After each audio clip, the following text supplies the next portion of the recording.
Yeah, fun so far? Awesome. Next up is Trickin and Killin with Mr. Nathan Macintosh, everybody. Nathan Macintosh, when would you like him to come up? When would you like him to come up?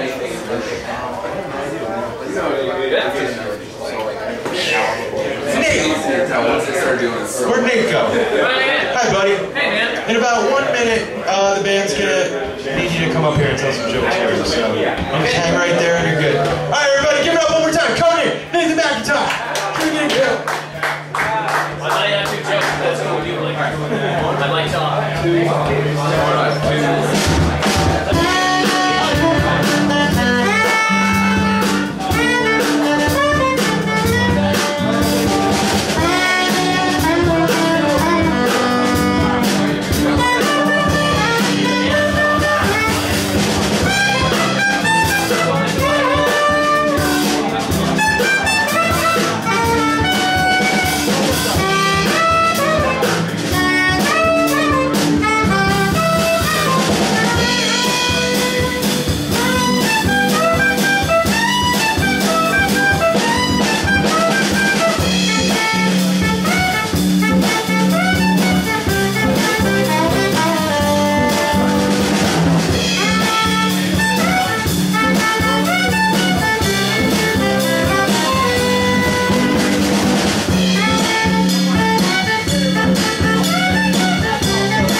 You know that, right?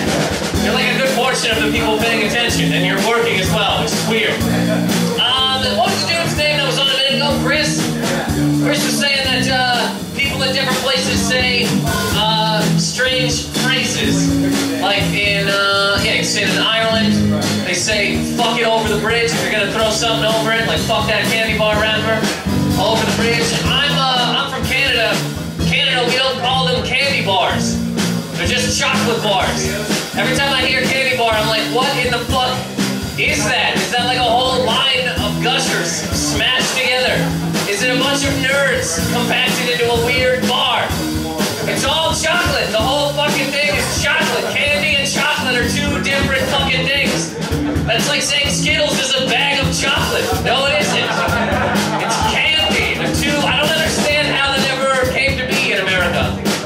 This is candy and this is a candy bar. Well, what's that? That's chocolate. What's the difference? It's not a bar shape. I don't fucking understand! Why is this not a chocolate bar? Yeah, I'm from Canada originally. People ask me about it all the time, but nobody really knows much about it. People ask me where I'm from in Canada, they're like, oh, where are you from? I'm like, oh man, I'm from Nova Scotia. You know where that is? They're like, yeah, Canada. Thank you. And then people will guess, they're like, yo, that's on the West Coast, right? I'm like, no, it's on the East. You have a 50% chance of getting this shit right. You get it wrong every time. Like, I don't know what happened in American schools, guys. I really don't. But I feel that every time a map was pulled down in the classroom, there's just a picture of America. Some kid in the back's like, what's above America? The teacher's like, what the fuck do you mean, what's above America? Go to the office and tell them what you just said. Champ USA, the whole goddamn way down there. That was one of the jokes I wanted to do, huh? Oh, yeah. Doing this thing next week that I wanted to run a set for. So that'll be the opening joke, probably, and then I don't know what I'll do from there. The rest of this might not be anything but me talking. I lost a roommate recently, everybody, which is very good. My ex-roommate was a 26-year-old virgin, which, yo, if you're over 25 and you're a virgin, get over yourself. Have sex with something, for fuck's sake, it's not right. I just don't want to live with a virgin ever again in my life, because I'd be in the kitchen trying to make toast, and he'd come in with this big virgin story, he's all excited. He just walks in and he's like, hey, I got a hand job last night. I'm like, did you get back in your room and become an adult? I don't care.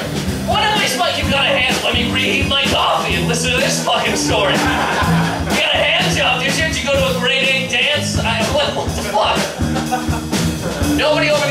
25 should be a virgin. That's just the way I feel.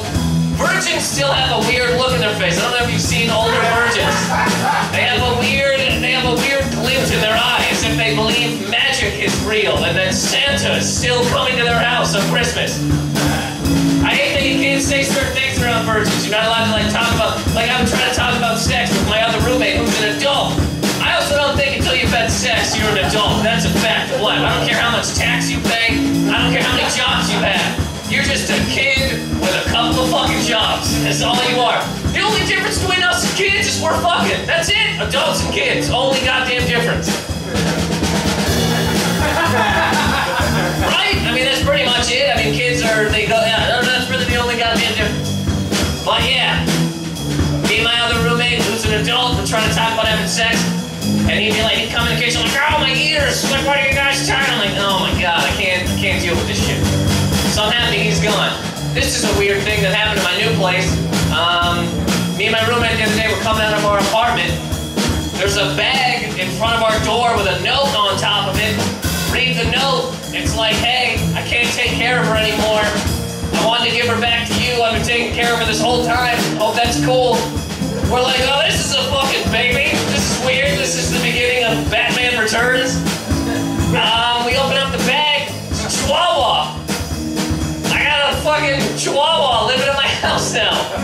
That was just dropped off in a bag. I got a bag dog sitting in my house.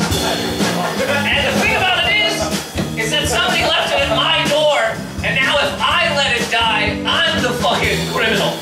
I have to keep a dog alive, or I go to jail. Because this woman's anonymous. Who the fuck? She's gone. She didn't leave her picture and phone number.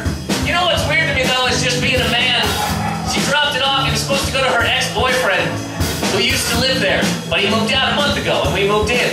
For whatever reason, when I found out that there was this dog was for her ex-boyfriend, I was like, I bet you this woman is super fucking hot. I don't know why I had that thought, but I was like, an ugly woman would not be this fucking insane. She would not put a dog in a bag. This woman is probably, and the more I think about it, she just keeps getting hotter in my head.